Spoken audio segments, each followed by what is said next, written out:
yung na-experience natin ngayon is really a divine appointment din. Sa bawat isa, for the churches, and for the whole Negros. And let me define muna what is divine appointment. Baka sabihin nyo, ano kayong pinagsasabi ni Kuya Jack na divine appointment? So, what is a divine appointment? A divine appointment is a moment of miracle where we experience it.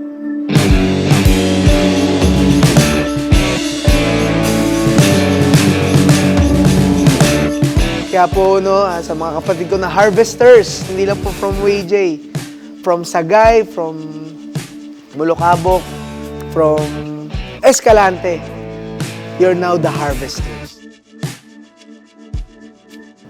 And why? Bakit kailangan natin mamili? Bakit dapat isa lang? Isa lang kasi your clarity can expand the impact of your mission. Clear ka eh, kung ano pinapagawa sa'yo ni Lord eh. Clear ang WayJ kung ano pinapagawa sa kanila. We have to reach the least, the lost, and the poorest.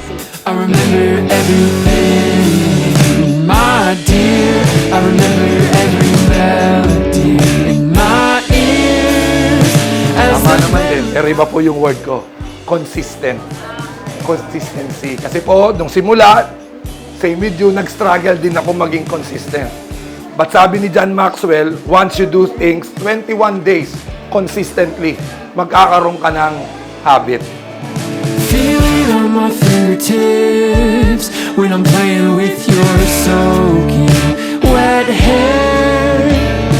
Time stands still for a minute. Every now and then you get it. Hindi siguro namin mabawi o maibigay yung mabayaran. Si Lord na lang ang magbayad sa lahat ng ating pagpapagana. Amen?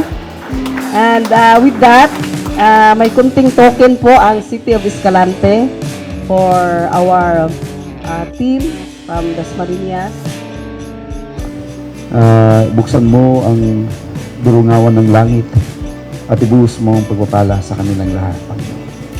Bless them more, Father God, for your glory and for your honor. Salamat, Panginoon. Protection mo sila.